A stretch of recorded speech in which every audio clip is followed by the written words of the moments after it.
With this here, this ain't about being flashy. This is game day, son. It's only about one thing. Getting that W.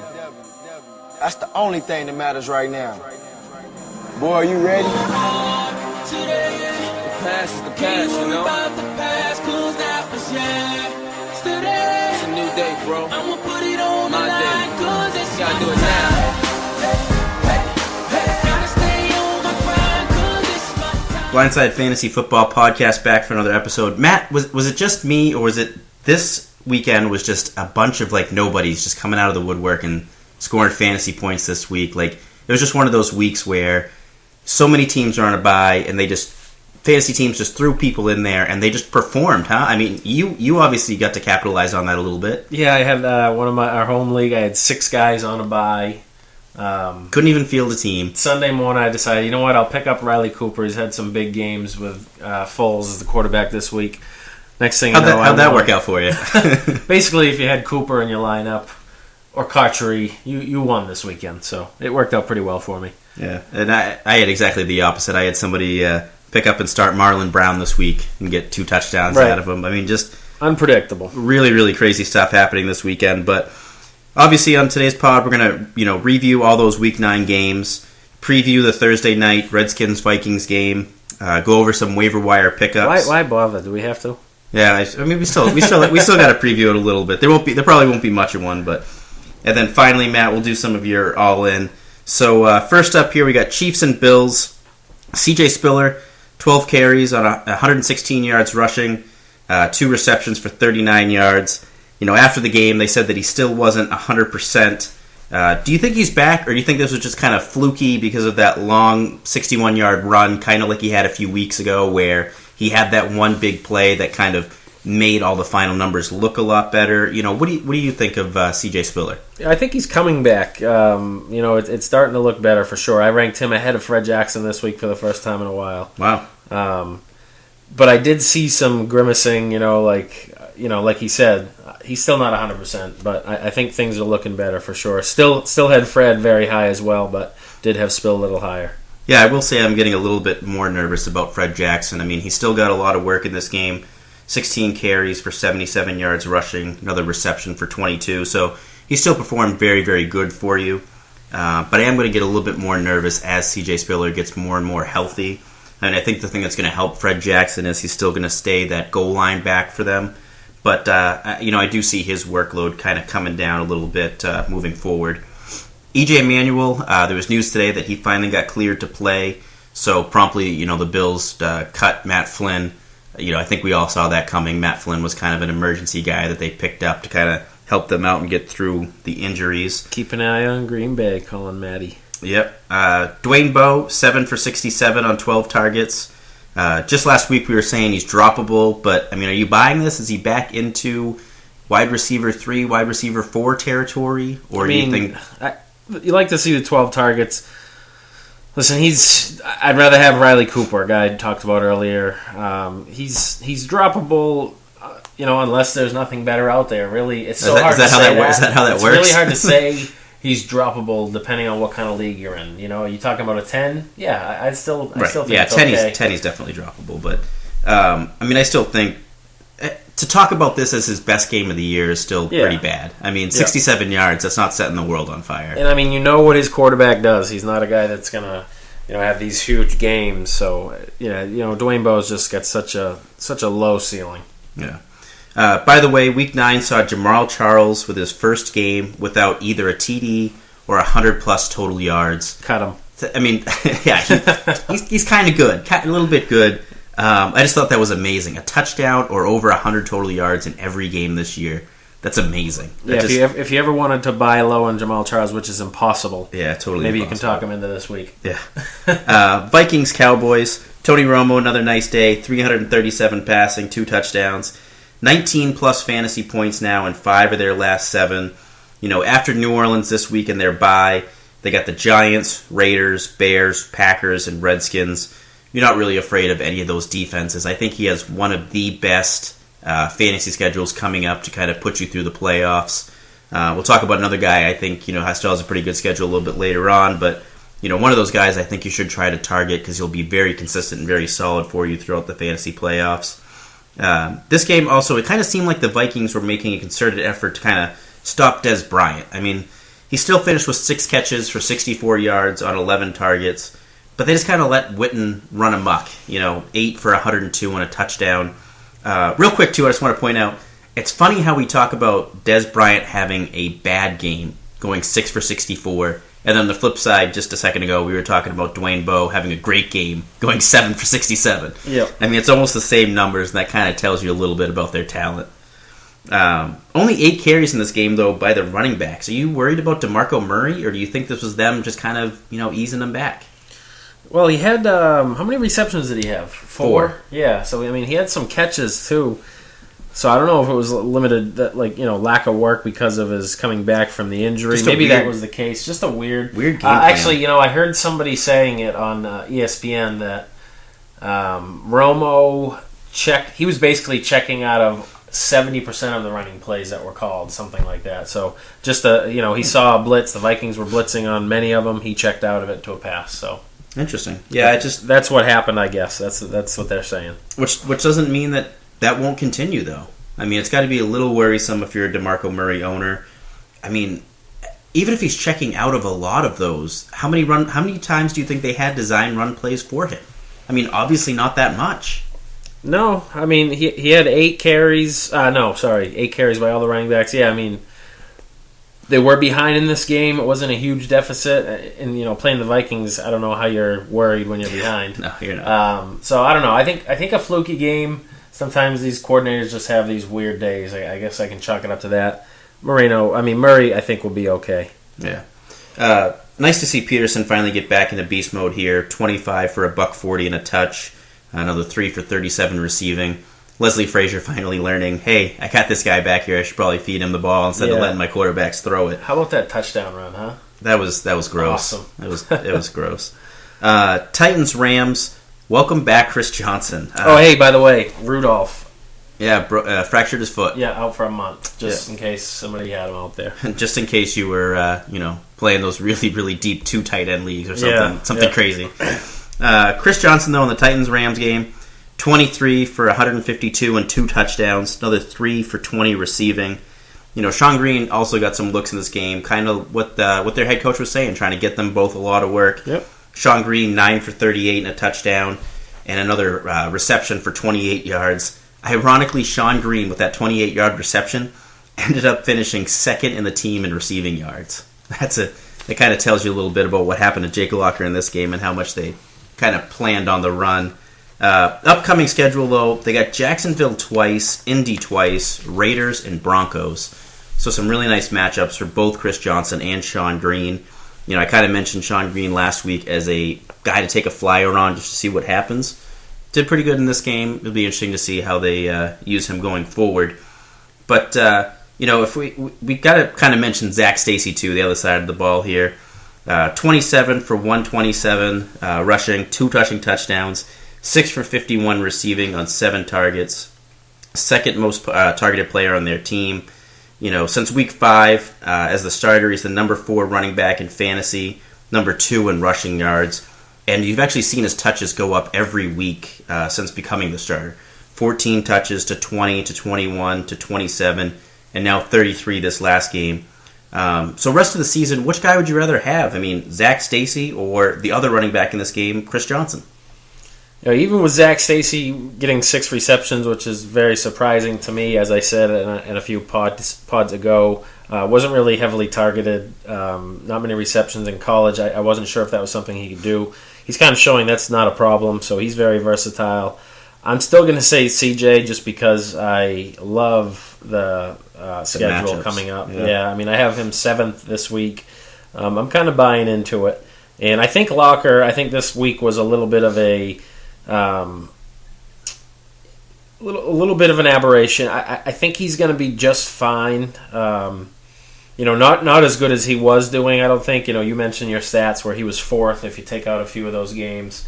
But I think it's just a better situation there for me. So I like CJ.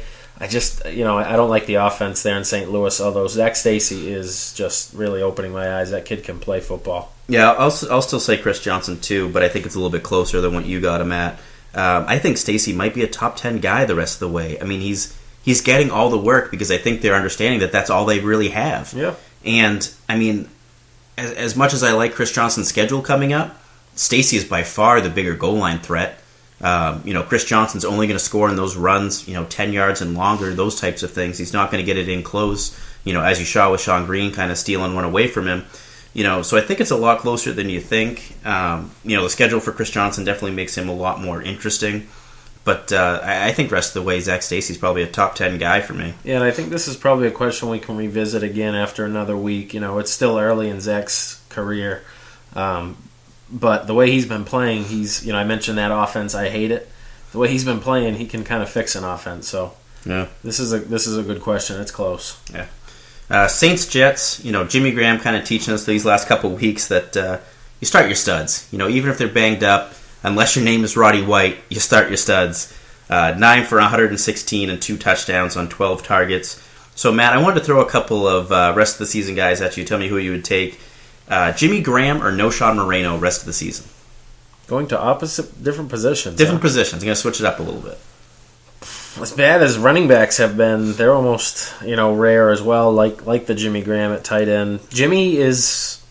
I have this half of me that's really scared because of the injury he has. Is it something that 4 touchdowns in the last 2 weeks? I know. But is it something that can just all of a sudden, become worse and unplayable? It worries me, so I think I'm going to say Moreno because of health, but Moreno is a health concern. I was going to say, it's funny how you're saying Moreno because of health. Yeah. Isn't that feels weird to me. You know what? He hasn't been on the practice report for an injury. I mean, he gets up quick. He's been in a picture of health this year. Yeah, I mean, he's looked good. It's just, beginning of the season, you never thought you'd say those words. Yeah, Moreno because of the health history. If Graham didn't have the plantar fascia, I'd say Graham, no question. Yeah. Jimmy Graham or Des Bryant? For the record, I should go back. I would take Graham over Moreno, but Des Bryant or Jimmy Graham. It's gonna be Des. And your next question, LaShawn, it's gonna be LaShawn. And it's strictly because of the injury. I think the only one I wouldn't go with there. I would take Graham over Noshawn, but not the other two if Graham was completely healthy. Oh, see, I would go Des, and then with McCoy, I would think long and hard. That would be. He's the third or fourth best running back in football. I mean, look at Foles last week. I'm still worried about McCoy. You want to have that in your lineup. We'll talk about McCoy more later, but I'm starting to get more and more worried about him. Another guy you should probably be worried about, Darren Sproles in this game. Just 1 catch for 2 yards before leaving with a concussion. Only 1 game this year, over 6 fantasy points. Next year, when the season starts, he's going to be 31. I know this is really, really early, but next year, where do you think he goes in fantasy drafts? Like 10th round? Sure, sounds good to me. I mean, I don't want him. Yeah, I mean, the age, his usage obviously has been going down this year. We've been seeing a lot more Pierre Thomas. Not getting the fantasy points, not getting the red zone looks. I mean, it's looking like that cliff has happened for Darren Sproles, huh? Yeah, I mean, his role is predicated on speed and quickness, and as you get older, those are the first things to go. So, maybe that's what we're seeing here. Chris Ivory here, nice day against his old team. 18 for 139 and a touch. Bilal Powell obviously is just kind of fallen into backup mode. 9 for 29. Yep. Obviously Chris Ivory's the guy you want to own. It looks like it's going to probably stay that way. Just looking a lot more explosive. Much nicer runner than Powell has looked. Chargers Redskins. Danny Woodhead. He's on pace right now for 98 receptions this season after catching 9 balls on 12 targets for 77 yards. Right now in PPR leagues, I know we don't talk a lot about PPR on this podcast, but in PPR leagues, he's the 9th overall running back. He has more fantasy points than Gore, Chris Johnson, Eddie Lacy, Alfred Morris, Arian Foster, even big-name wide receivers like, Vincent Jackson, Eric Decker, Torrey Smith. So I got to ask you, in a PPR league, Danny Woodhead or Chris Johnson? Man, I'm going to say Chris Johnson. I love the schedule the rest of the way, although I do love Woodhead's matchup this week. It's so weird, though, that it's that close for these types of things. Yeah, unbelievable. It's amazing that Danny Woodhead is even in these categories. I'm with you. I would go Chris Johnson. Danny Woodhead or Arian Foster? Wow. I'm going to say Woodhead because I'm just not sure what's going on with Arian. Yeah, I was going to say the same thing. You're worried about the health with Arian Foster, and so far this year, Danny Woodhead's outperforming him. Yeah. I mean, even when Foster comes back, look what happened this week. Yeah, I mean, right away. Well, I mean, how confident are you putting him in there when he's back? The other side of that too is Woodhead will probably be more consistent for you because he's not touchdown dependent like Arian Foster is. Yep. So he's going to be a little bit more consistent. Arian Foster's not touchdown dependent. I don't agree with that statement. But. Well, in the past he has been, but you know what I'm saying. Keenan Allen in this game, 8 for 1 touch on 11 targets. Is he a top 20 wide receiver going forward? I think so. Number 1 wide receiver and a pretty good offense. I rated him number 14th overall this week. I do like the matchup. I was going to say, I ranked him the lowest this week because I did look it up, and I still had him at 16th. Yeah. Like, we all had him pretty high this week. I meant coming up for this week. I have him again, top 15. I think last week I had him right around the same range. 14, yeah. Yeah, so I'm a big fan of Keenan Allen for sure. You know, he came out this game struggling a little bit, but really rallied at the end when it really mattered. In some of those bigger drives when they were trying to get this game, get a W, he came up with some big plays. So, yeah, I think top 20 sounds about right. See, I'm a little worried to put him in top 20. I would probably say top 25. Yeah, top 25 is fair. Just because so many times we've seen quick little splashes from guys like this that make you think they're top 20 guys, and just as quick as they come into fantasy relevance, they fade back out. Yeah, so I don't think that's the case with Keenan Allen. I'm not saying that, but I'm saying more often than not that has happened. So I'm a little bit more hesitant to bump somebody into a top 20 group without seeing it more consistently. With him, you got to like the opportunity and the situation he's in. Oh, so of course, definitely the talent too. Real quick, I just wanted to mention Daryl Young continues the theme of vulturing touchdowns from Alfred Morris. Morris still finished with a nice day, 25 for 121 and a touch. Most rush attempts this year for him, most rushing yards this year for him. I've said this over and over again. They need to keep just feeding him the ball. He gets it done when he touches it. They need to keep doing that. Give it to him 20 times a game. Falcons, Panthers. Speaking of vulturing touchdowns, Mike Tolbert, another rushing touchdown, now has 5 touchdowns in the last 6 games. Rest of the season, Mike Tolbert or his teammate DeAngelo Williams. By the way, if it helps your decisioning at all, Jonathan Stewart in this game, 12 touches to DeAngelo's 15, and Jonathan Stewart actually finished with the most rushing yards on the team. I this week hedged and I put DeAngelo 30 for this week coming up. Tolbert 31. Wow. So you got them both really low. Where'd you have? Wow, 30 and 31. Yeah. So I'm at the point where it's almost there's no value here, and I think honestly Tolbert may be the better of all of them. I would go Tolbert over DeAngelo Williams because I think Jonathan Stewart's going to kind of eat into DeAngelo's work. Yeah, but and I think also into Tolbert's work. Yeah, but Tolbert's still going to get the touchdowns. I mean, it's just been so consistent. I mean, I don't really want any of these guys at all. To be honest, I don't want to play either one of them. Any of them. They're all a decent flex. Bye week filling. Yeah. Yeah, I mean, they're definitely lower down there. But I think if I want to own one the rest of the season, it's Tolbert. Not a whole lot else going on in this game. Steven Jackson, 16 touches. Nice to see Jacquizz Rodgers get back over double-digit touches, but nothing really too fantasy relevant on the Falcons team in this game. You got kind of what you expected. Harry Douglas got his yards on a couple of big plays. Tony Gonzalez obviously got his work done. Eagles, Raiders, Nick Foles, just wow. I mean, over 400 yards passing, ties an NFL record with 7 passing touchdowns. I'm going to go out on a limb here, though, and I'm going to say that I still think he's just a quarterback 2. Like a top 15 quarterback. Not a must-own guy, but what do you think? Yeah. He does have a great schedule coming up. I'm really worried. I know he had a great game here, and he had a couple great games when he first started, but that one bad game just really sticks out to me. I think more defenses are going to pick up on his cues a little bit easier. I still believe in the offense. I think it's just been tough with all the injuries there in Philadelphia, but so for that reason, I think he is probably a top 15. I agree with you. I think this week for the week coming up, I've got him at 10, and I he's one of those guys that I don't want to have to start, but if I do have to start him, I'm okay with it. Yeah, he's a guy, though, I think that, a few more games, and I'm going to really change my mind quickly with him. He's, He is explosive. Yeah. Yeah. LaShawn McCoy, under 60 yards rushing for the third straight game. Obviously was the number one running back overall in fantasy with Vic as the starter. But as long as Foles remains the starter, where does he rank for you?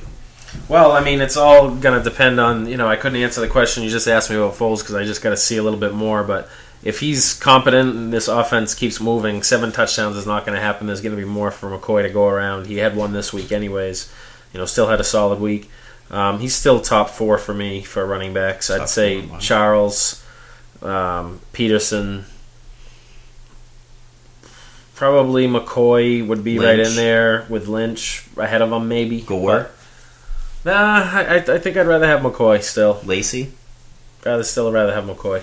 I was going to say, he's probably like a 6 or 7 guy for me. Somewhere in there. Not quite in that top 3 range he was at the beginning of the year. He does get the yards receiving too, and he is going to get the touchdowns here and there, but not nearly as good as he was with Vic in there. Pryor in this game, 94 yards rushing again, came out because of a knee sprain. Said he could have gone back in, but was held out as a precaution, and day to day. What do you think the chances are of Pryor getting 900, 1,000 yards rushing? He's really just racking them up there week after week. Yeah, it's possible. I think Vic's the all-time leader with that, just over 1,000. I think Cunningham had a year over 1,000 too. He's definitely putting it all together, and he shows you that his floor is, pretty high. With this rushing ability, you saw even in any particular week, last week too, he's gonna get you some yards rushing on top of what he does passing. So he's a pretty solid quarterback, definitely in the top 15 range for me. A guy that I wouldn't hate if I had to go forward with him under center for my fantasy football team. But Marcus, I don't want to glance over Riley Cooper in this game. What do you think of him? Because I've got some good feelings. We'll talk about him a little bit later on with the waiver wire pickups. All right, sounds good. We got a lot of waiver wire guys, and he's one guy that obviously is going to be a big waiver wire pickup, I think, this week. Real quick on Pryor, though, like you mentioned, those rushing yards kind of do give him that safe floor. People I don't think realize even just 40 yards rushing, that's the equivalent of an extra 100 yards passing. Right. So that kind of puts you back up there. Kind of like the Colin Kaepernicks the last couple of weeks. Even if you only have 200 yards passing, because of that rushing, it's still kind of like you have 300 yards passing. So the rushing really does count, and it racks up real quick. Buccaneers, Seahawks. Mike James had more passing touchdowns this weekend than Andy Dalton, Robert Griffin, and Tannehill. So just let that sink in for a second. The weeks that that Dalton had been having, the quarterback that you think you're getting from RG3, and a running back like Mike James comes in and throws for more touchdowns. I thought that was a little funny to me. 28 for 158 rushing. Seahawks obviously shut down Vincent Jackson in this game to the tune of 2 catches for 11 yards. And just real quick, I just wanted to mention in deep leagues, Doug Baldwin obviously proving that with Rice and Harvin out, he's the Seahawks receiver to own. 6 for 75 and a touchdown on 10 targets. Had double the targets the next closest receiver. It sounded like Percy Harvin may not be back this week. How comfortable would you feel putting Doug Baldwin in your lineup? I'm still Golden Tate guy. I don't think he's the guy to own here. Even with 10 targets, twice as many as any other Seahawks receiver. Yeah, that's, I think it's just a case of what they're trying to do. Golden Tate is their best receiver. So I think he's the guy to own for me. Okay. And, VJax, I guess we should have saw that coming, huh? Oh, yeah, it's Seattle. Last week we talked about how we thought he might be just fine. Well, the only thing I thought about with Vincent Jackson going into Seattle playing in Seattle is the volume of work. Yeah. You very easily could have saw him get 15 targets and come down with only 5 of them, which isn't very good comparatively speaking. But those 5 catches could have been 60, 70 yards. You know what I mean? Right. So because of that volume of work, he still could have kind of got it done. My thought, too, on the Doug Baldwin and Golden Tate thing, I think, and I'm going to have to I would have to double check this, but do you know, was it back to the Revis Island? I know last week he played Steve Smith one-on-one basically all game. My guess is that's what happened with Golden Tate this week. You really think they stuck Revis on goal? You think they were like, hey, you know what we need to do in this game is shut down a little bit Golden Tate? Yeah, he's had 2 good weeks in a row. I think you're giving Golden Tate more credit than he deserves. Well, we'll see. I mean, I didn't get a chance to watch this game, so I would like to see it. We'll tune that in on Friday. Ravens, Browns. Remember when I said Jordan Cameron was the number 7 tight end? Remember when we talked about that? Yeah, I think you were right. Yeah, no other. Actually, you were wrong. He was number 38. Well, I mean, let's just say I projected a bad game for him, and he had a bad game. Yep. Just 1 catch for 4 yards on 5 targets. So if you listen to me, you're welcome. No other ranker had him below 4. I kind of went out on a limb, not a crazy limb. I didn't predict him to be the 31st tight end or whatever you just said he finished at. But kind of told you that even with the good matchup, I just had a feeling he wouldn't have the kind of game he's been having. Speaking of people who have really been underperforming, Willis McGahee, I'll continue to say he's a bum and shouldn't be owned. 21 carries for 31 yards. Unreal. Why are they feeding him the ball? I don't get it. At what point are you like, you know what? He's had 19 carries for 28 yards. Maybe he's going to break these next 2. Keep the defense honest, I guess. Jesus, I don't get it. More bum running backs. Ray Rice, 11 for 17 rushing, 3 for 21 receiving. Rest of the season, would you rather have Rice or Danny Woodhead in non-PPR? I really thought the bye week would get things a little better there.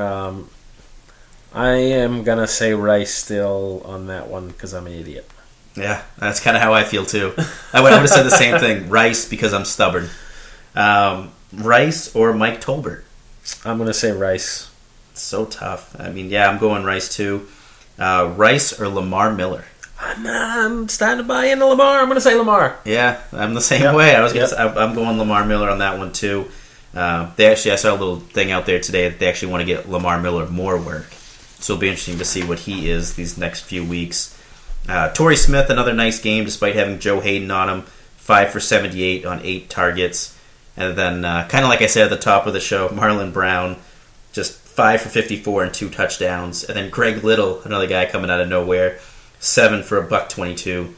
Both of these guys are flukes. I'm not buying into either of these guys. Marlon Brown, I think, was more because of the Joe Hayden thing. Greg Little, I have no idea what happened there. Marlon Brown, we actually talked about it last week. It was a case of the number 2 receiver. He's a red zone guy. He's not a bad receiver. I think he's the second best receiver on that roster. And Greg Little, let's see if him and Campbell have anything going, but most likely just a fluke. He just drops too many passes. He does have some big play potential, even though he hasn't really shown it. I think he's got it. So probably just a fluke. I probably agree with you. Steelers, Patriots. I think Brown is more realistic. Brown I think is. I'm buying into Brown more than I'm buying into Little. Yeah. Steelers, Patriots, Gronk, Amendola, and Dobson all over 100 yards receiving. Kembrell Tompkins, a healthy inactive in this game, had just 14 snaps the week before. Meanwhile, Dobson has been seeing some of the highest snap counts in these last 2 weeks that he's seen all year. For me, I think Dobson is actually the Patriots wide receiver you want to own, even more so over Amendola. What do you think of that? Would you rather have Amendola or Aaron Dobson? Strictly because of knowing what's going to happen with Amendola and his injury history, I'm going to say Dobson. Yeah. But I do agree it's a question now, when you're asking it, because Dobson's a guy who's another one climbing up the rankings after all the work he's been getting. Yeah. Koshery kind of awakes from the dead in this game, too. 3 touchdowns, total fluke. Yep. I wouldn't even put a waiver claim in on him. Nope. It's just, I think it's total fluke in that game. Colts, Texans, Trent Richardson, Matt. Your boy Trent Richardson. Are you finally going to jump off that bandwagon before it just self-destructs and takes you with it? Yeah, I'm not saying drop him, but he's definitely not starting. 8 for 20 yards rushing, 2 for 33 receiving. Far off from your bold prediction of 100 yards. I mean, he is just terrible. I don't understand what is wrong with him. Coming out of college, he had everything. Everything about him. Everybody was next to Adrian Peterson, blah, blah, blah. He has just not looked like that at all. I guarantee he's going to get it together one of these days. I mean, if you keep saying it enough, it's got to happen, right? It has to not happen, necessarily. right? Not necessarily. Darius Hayward-Bay leaves this game after being evaluated for concussion. They ruled that he didn't have one, but kind of held him out anyway. Kind of opened the door for T.Y. Hilton's big day, 7 for 121 and 3 touchdowns on 12 targets. Obviously, when DHB comes back, I think you'd rather have Hilton, right? Oh, yeah, absolutely. I mean, he's all they have there. DHB just can't put it all together. And there really is nothing else. You saw how, they won this game, but Luck really struggled. It didn't show it. It didn't show you that game. It didn't show you on the fantasy football line. He had a good day, but Luck struggled. I think he was under 50% passing for the day, and it was a lot of him and the receivers just not being on the same page. But it didn't show you on the fantasy numbers, that's for sure. Hilton had a big day. And you know who was on the same page was Andre Johnson and Case Keenum. Oh yeah, 9 for 229 and 3 touchdowns on 13 targets. Sounds like they kind of worked on their chemistry during the bye week. Do you think we see Matt Schaub back this year, or do you think they just keep rolling with Case Keenum? If I'm them, I keep rolling with Case Keenum because he just slings it. He's a gunslinger. He's getting it done. Remind me of Brett Favre out there. Bears at Packers. Aaron Rodgers, we all know about it by now, injures his shoulder, but later they came out and kind of said it's a fractured collarbone on the first drive of the game. ESPN reporting he could miss probably about 3 weeks, with a source saying it's a possibility he could miss the rest of the year. I think that's a really big stretch. Like you kind of said earlier when we talked about the Bills, how long until they sign Matt Flynn? I mean, it's got to come, right? Yeah. I mean, it's a no for me. It's a no-brainer for them because Seneca Wallace is obviously not the answer. Flynn already knows the offense, has already excelled in it. Obviously, they're going to be kind of looking for a quarterback because I don't see them rolling with Seneca Wallace. Do you?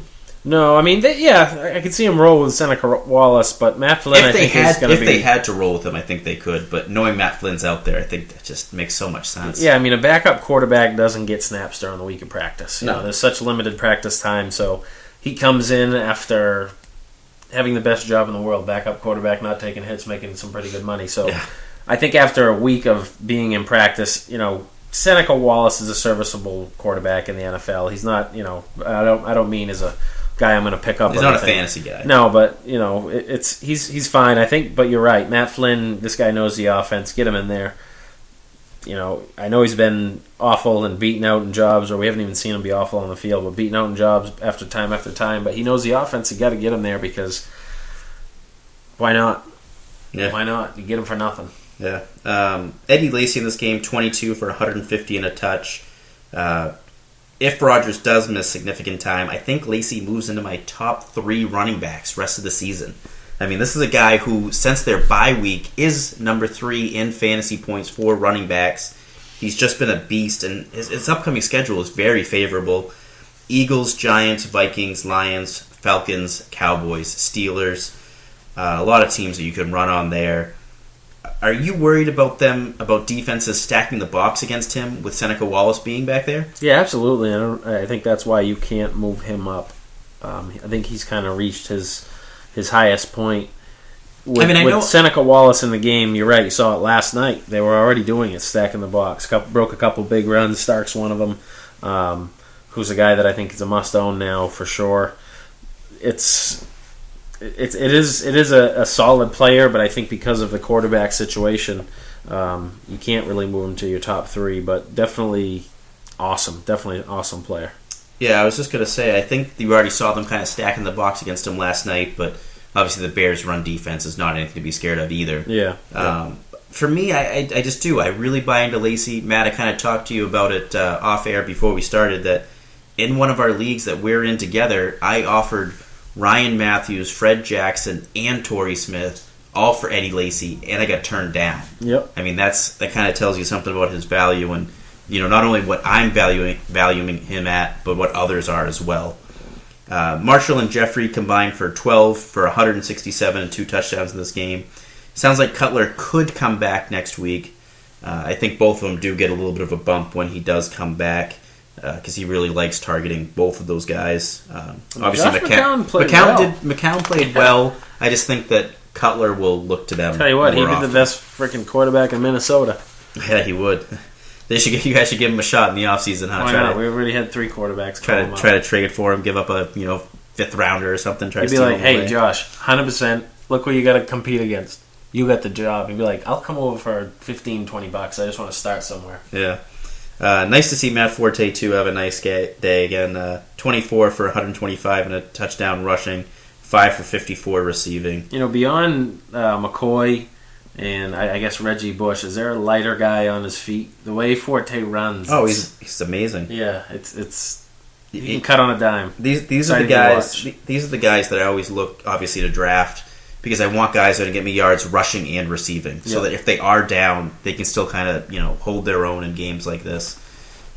Got it done both sides of the ball. Love to see that. So moving on to previewing Thursday night's game, Vikings Redskins. Two terrible defenses. You want my fantasy analysis of this game? You're starting everybody, and I'm done. That's it. I mean, these defenses are so bad. You're starting, just like I said, everybody. You're starting, well I'm not starting any of the wide receivers. I take it back. Maybe not your Vikings, Matt. I mean, yeah, your wide receivers, nobody your on the quarterback, Vikings you're not offense am I starting except for Peterson. Adrian Peterson, yeah. Yep. But Redskins side, you're definitely starting everybody. You're starting RG3. You're starting Morris, Garcon, Reed. Maybe even in deep leagues, Hankerson, somebody like that. So stop. Too much time. We forgot one thing about the last game. We'll go back to that. We'll take time for the Vikings Redskins. Are you worried about Jordy Nelson now with Rodgers going down? Yeah. Yes, absolutely. Like how worried? I'll tell you how worried I was this week. Wide receiver rankings, even with the bye weeks, I had him all the way down at 17.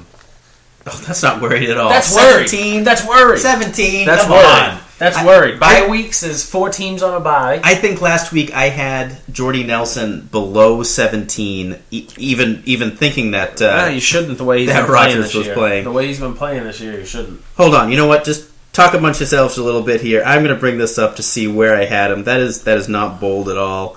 I gotta find this. Let me just give me 1 second here. Whose phone's ringing? Answer that, will you? Yeah. Let me bring up our rankings here for wide receivers. You're calling 17 bold. Well, you go ahead and do that, and I'll just fill everyone in. I won again this week in the home league. No one cares about what you did in the home league. 7-2. I am still on pace to score. All right, that's enough of you. That's enough unbelievable amount of points. Well, I'm trying to fill in the time here. You hurry up. No one cares. Dial up. Yeah, I still got AOL. All right, move on. Let's go. Hold on, I'm trying to find Jordy Nelson. Let's see here. Jordy Nelson. We got some Call of Duty Ghost to play. All right, I had Jordy Nelson at 7 last week, so I guess I was way off. Yeah, okay, good. Bye weeks kind of all that time for that. He'll be below 17 for me. I think 17 is still a little way too high. So let's talk waiver wire stuff here for a second. Your boy Riley Cooper that you want to talk about earlier. Woo! 58 fantasy points in the 3 games where Foles has started and played the full game. 347 yards receiving and 4 touchdowns with at least 4 receptions in all 3 games. With Foles as his quarterback, is he a top 20 guy, top 25 guy? Where do you have him? Wow, yeah. One of those games Foles did get hurt. We'll just mention that. I think that was the 88 yards. No, I took that game out. Okay. Yeah, I mean, even after the game, Foles said he loved Riley Cooper, so top 20, I would say rest of the way, top 25 for sure. Give me one more week, though. I want to see one more week. That's literally all I need. One more week, another good game, and I'll put him in that top 20 for sure. Yeah, I'm with you. Because I think Foles is the guy. I know they're saying that he's not officially. He's going to be the guy the rest of the year, right? How can you go back to Vic? Yeah, I'm with you. Yeah. I mean, one more game of what Foles looked like, not necessarily this past weekend, because you're not going to get 7 touchdowns every week. Just another good game. Another 2 or 3 touchdown day, and they're rolling with him. Yeah. So I'm the same way. Top 25, top 20, if he does it one more time for me. Another waiver wire guy, a guy that I picked up in a bunch of my leagues last week, Timothy Wright. Since their Week 5 bye week, he's the number 5 tight end in fantasy. Touchdown in 2 straight weeks with Mike Williams out. So, Timothy Wright or Martellus Bennett? Who's been kind of declining lately. Yeah, he definitely has. I mean, last night I think he had a touchdown. They didn't even bother to review it, but boy, was it close. There was no touchdown. No. He didn't score, but he was tackled at the 1 centimeter line. Oh, okay, I got you. Where I thought if they reviewed it, he would have scored. So that would have changed his game for sure. I'm going right there. I think I am going right. Like you said, without Mike Williams there, he's been solid since Glennon has taken over. He's the number 2 in targets, yards, touchdowns. Everything you can be for a receiver. So Glennon just locks in on him and V Jackson. That's it. Yeah. I mean, it's just those 2 guys are the only 2 guys alive to him. Michael Crabtree, just a guy I want to talk about for a second as a waiver wire guy. Cleared to practice today. Still expected to make a Week 10 or Week 11 return. In 10 games with Kaepernick last year, 61 receptions for 880 yards, 8 touchdowns on 93 targets. If you put that out over a 16-game season, that's 97 receptions for 1,400 yards and 13 touchdowns. That's significant. I mean, 10 games with Kaepernick, that's not a small sample size by any means. That's more than half a season. Now that he's been cleared to practice, I think you got to go pick him up because he's going to be back in a week or two. I'd almost guess that he's back before Harvin at this point, the way the whole Harvin situation's going. Yeah, but the thing with him is that injury is it's such a hard injury to come back from and have your explosiveness, especially right away. But certainly, if he can display that explosiveness that we know from him, he's their best offensive weapon. Probably Davis is right up there too, but Frank Gore. Yeah, well, receiving guy is what I meant. He's a guy that you can definitely look to pick up. I don't know if I'm excited about him as Harvin's potential just for this year. I mean, long term next year, absolutely. But it's just that injury. It scares me the most. See, I think both of those guys for me are on par talent-wise and what they can do in their respective offenses. And I think for me, a long time, Harvin's increased value over Crabtree's was that Harvin was going to be back sooner. And like I said, it sounds like these two guys are getting a lot closer together than we all thought. It sounds like Crabtree's going to be back sooner rather than later. And then finally, just one more waiver wire guy, Rashad Jennings. They're saying the McFadden injury could be something that lasts a few weeks. What are your thoughts on Rashad Jennings? I mean, to be a starting running back, that is decent. I mean, I'm not excited about his talent. I know he had a decent game. Pretty good game, but I don't know. I guess playing next to Pryor definitely will help his value. We've seen that in the past with Russian quarterbacks, and he's certainly one of those. He's definitely a guy to look to pick up, and you can't hurt to have the depth at running back the way that position has been this year. So I like him, but just nothing I'm expecting huge games from. Nothing I'm too excited about. No, he's like Mike James a few weeks ago. Yeah, just a guy that needs to be owned, but not excited about him at all. I also got another one, Mike Jones from the Jaguars with Blackman going down. He's a guy that's actually played decent the last few weeks, and he's going to be that number 2 option there again. They're always behind. I'll use that same argument that I use with Blackman and Cecil Short, so he's another guy to take a look at. Mr. Son of a Beach, let's play some cards. All in, bluffing, calling, or folding him. Trent Richardson. Calling or folding. Rob Gronkowski. I am all in on Jamal Charles. He was just compared to Barry Sanders.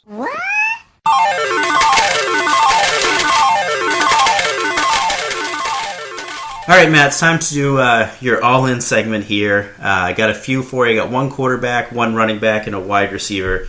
So let's start off here with the quarterback.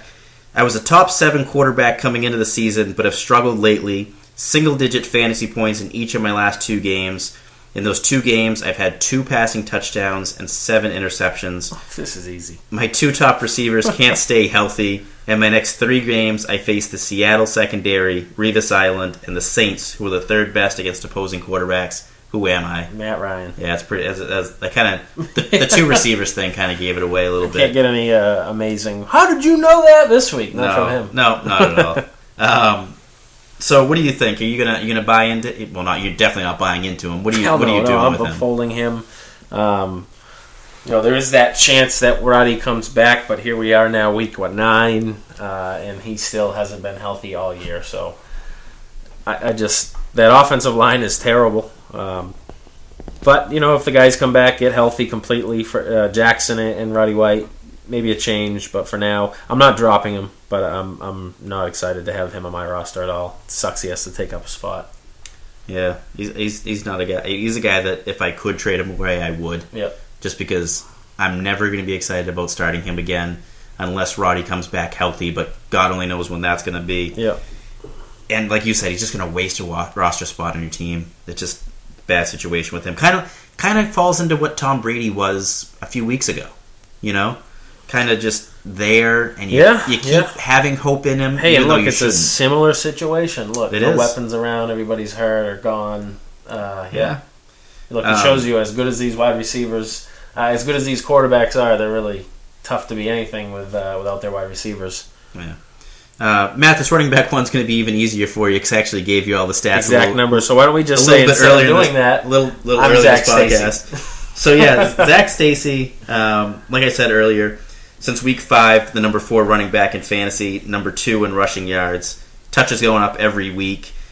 What do you think about Zach Stacy? You buying into him? I'm buying for sure. Like I said, other than the offensive situation, which I said earlier, I think a running back like him can kind of fix sometimes. It's a lot easier to throw when you've got a guy that can run like that. It opens up the field for you. So I'm buying for sure. Loving that guy. Yeah, like I said, I got him top 10 the rest of the way. Even just watching him play, like him. even just watching him play, and the fact that he's getting receptions is something I didn't think would be there at all. I mean, I remember saying I don't think Dale Richardson's going away. He's the best catching option. Clearly Stacy can handle that role too. So love him. That was part of my reason for trading away in the home league. Like I said, I hate guys that aren't involved in the receiving game, and I didn't see Stacy as being a guy that would be involved in the receiving game, and obviously I was wrong. All right, so now let's go on to the wide receiver. Since week 4, I am top 10 in the NFL in fantasy points, receptions, receiving yards, and catch percentage. Who am I? Since week 4.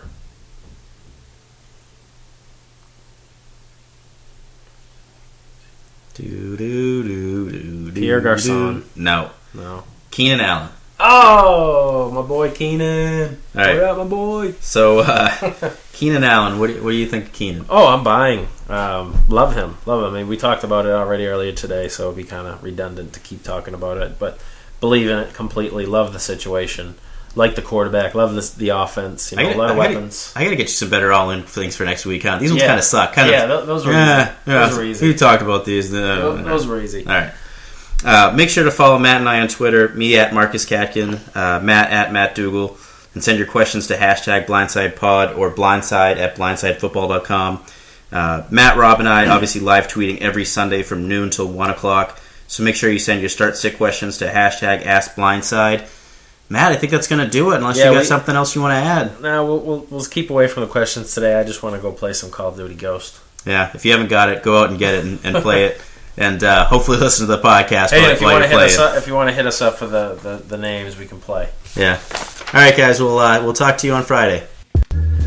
Yo, check it. It's my time. I'm rapping about Blindside Fantasy Football Podcast in this rhyme because they got me the inside scoop on Adrian Peterson. Yeah, he's that dude on Cam Newton. Yeah, they give me the news more on Megatron, Calvin Johnson if I stay tuned. On all quarterbacks, RG3 happens to be the fastest QB in the league. In fact, Colin Kaepernick is rider QB for them 49ers. It ain't hard to see, Some awesome people hosting Marcus Katkin and Matt Dugal. You should be joining. Skinny or fat, short or tall, anyone can tune in to Blindside Football. Have a try, dude. Listen on